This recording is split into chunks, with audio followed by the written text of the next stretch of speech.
Apa sih teriak-teriak? Taruh intro.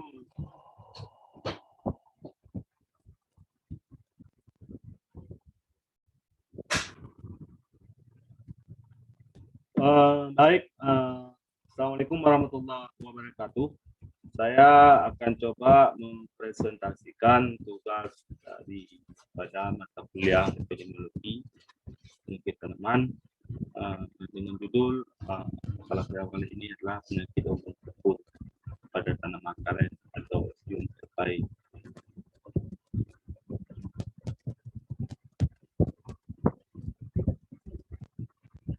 Penyakit gugur daun atau embun tepung merupakan penyakit utama pada tanaman karet yang disebabkan oleh jamur Ostium terkait. Sering masyarakat juga menyebut penyakit ini sebagai penyakit embun tepung yang menyebabkan kerugian baik pada tanaman yang belum menghasilkan maupun tanaman telah berproduksi atau menghasilkan. Jamur ini juga menyerang tanaman yang ada di sungai maya atau penerbitan dan kebun interest. Junaidi dan Dimensi 2017 periode mengatakan bahwa pembentukan daun baru merupakan titik kritis yang menentukan potensi produksi pada tahun berikutnya. Jadi jika tanaman gagal membentuk daun dalam periode tersebut, maka tajuk tanaman akan tekis sepanjang tahun sampai periode gugur daun berikutnya. Dalam kondisi normal, gugur daun hanya terjadi sekali dalam setahun. Gugur daun yang dimaksud adalah kondisi di mana daun yang baru terbentuk gugur kembali, kemudian disusul munculnya tunas dan daun muda maupun gugur kembali. Hal ini sangat merugikan karena tajuk menjadi tipis dan periode gugur daun menjadi panjang. Kondisi ini akan mempengaruhi pasokan akumulat bahan baku biosintesis karet. Dari sisi teknis, tajuk yang tipis menghambat pengalian produksi di lapangan antara lain karena penundaan penggunaan dan penurunan respons stimulan yang diaplikasi pada produksi.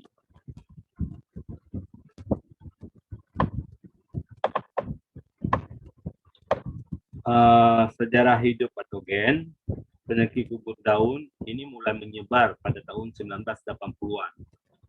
Kemudian menimbulkan epidemi di Indonesia, negara Sri Lanka, Malaysia, dan Thailand. Di Indonesia sendiri, penyakit ini ditemukan pertama kali di kebun percobaan Sembawa tahun 1980. Pada tahun pada tahun 1982, penyakit ditemukan di Kebun Mangrove Provinsi Jawa Tengah. Dan pada tahun 1984 di Kebun Cikupai dan Sukamaju, Jawa Barat. Berdasarkan hasil penelitian Situmora 2017, hasil survei penyebaran penyakit yang dilakukan pada berbagai sentral perkebunan karet di Sumatera, Jawa, Kalimantan, tahun 1999 sampai periode 2000 memperlihatkan terjadinya kerusakan dengan berbagai tingkat keparahan yang berbeda-beda.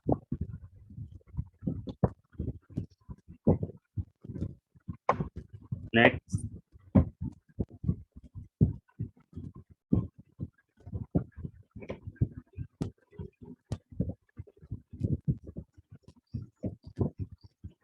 Baik. Berikutnya adalah cara penyebaran penyakit.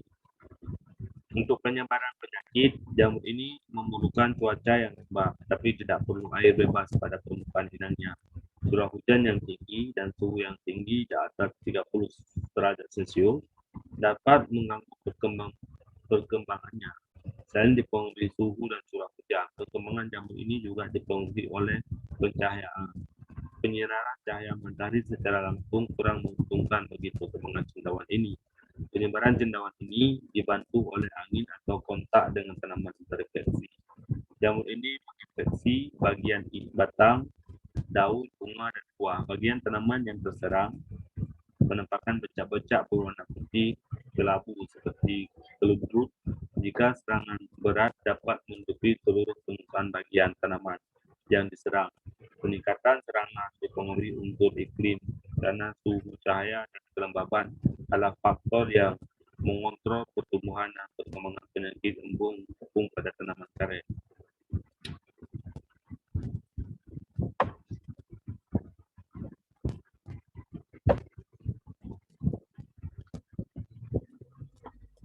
Cara patogen ini bertahan hidup. Jamur Odeophyllae ini mempunyai benang-benang limpa yang berwarna putih, menghasilkan spora tidak berwarna.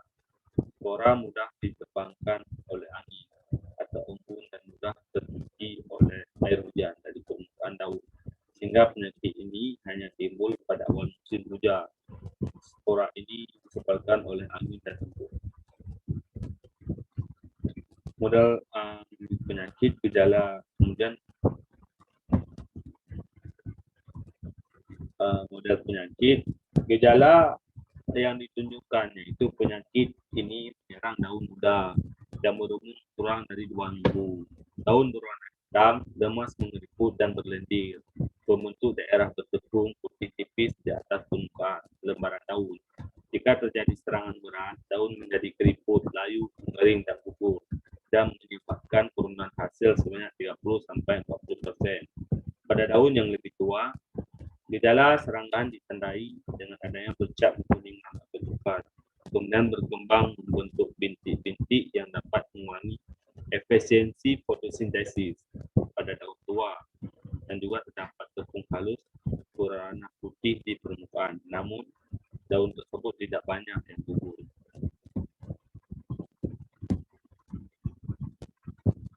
Nah, kemudian dengan cara pengendaliannya. Salah satu yang bisa dilakukan adalah dengan pohon rentan sebaiknya itu tidak ditanam di daerah yang rawan penyakit ini. Kemudian merangsang pembentukan daun baru lebih cepat atau lebih awal sehingga dapat terhindar dari serangan pada musim hujan. Memangkas daun yang terserang dan memusnahkan dengan cara dibakar pada tanaman dewasa dapat menggunakan fungisida pohon untuk daun baru. Demikian presentasi saya. Terima kasih.